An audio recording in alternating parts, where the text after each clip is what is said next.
Չնայած Իսրայելի կառավարությունը համաձայնեց ապամոնտաժել Երուսաղեմի ամենահայտնի մզկիթ մտնելու համար տեղադրված մետաղորսիչները, պաղեստինցիների բողոքը միայն ավելանում է։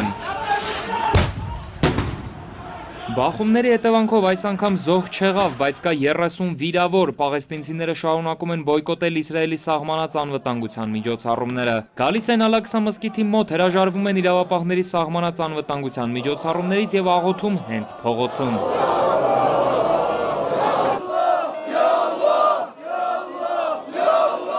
Ալ-Աքսա մզկիթի տարածք մուտք գործելու սահմանափակումների դեմ բողոքի ցույցեր են ամբողջ աշխարհում։ Թեհրանում փողոց են դուրս եկել համալսարանի ուսանողները։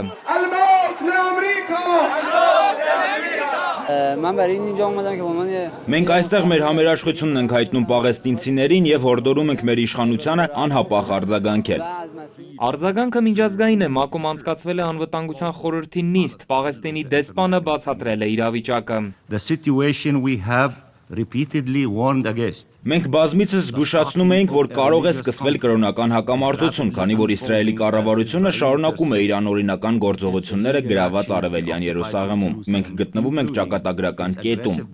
Իսրայելի դեսպանն ի պատասխան ընդգծել է, որ Պաղեստինում ընթանում է մարդասպանների հերոսացում, նրանց անուններով դպրոցներ ու փողոցներ են անվանակոչվում և Պաղեստինի առաջնորդը խթանում է բռնությունները։ Պաղեստինի նախագահ Մահմուդ Աբբասը անձամբ է աշխատավարձ վճարել ահաբեկչության համար դատապարտվածներին և նրանց ընտանիքներին, դպրոցներ ու փողոցներ է անվանակոչել մարդասպանների պատվին։ Պաղեստինցիները ծայրահեղացվում են և նրանց կոչ է արվում սառնասրտորեն սպանել հրեաներին։ Լարվածությունը ինչ-որ կերպ փորձել է հարթել ՄԱԿ-ում Ամերիկայի դեսպանը, կողմերին հորդորելով ցուցաբերել զսպվածություն ու ձեռնարկել քայլեր իրավիճակը կայունացնելու համար։ Դավիթ Սարգսյան, ժամը լրատվական։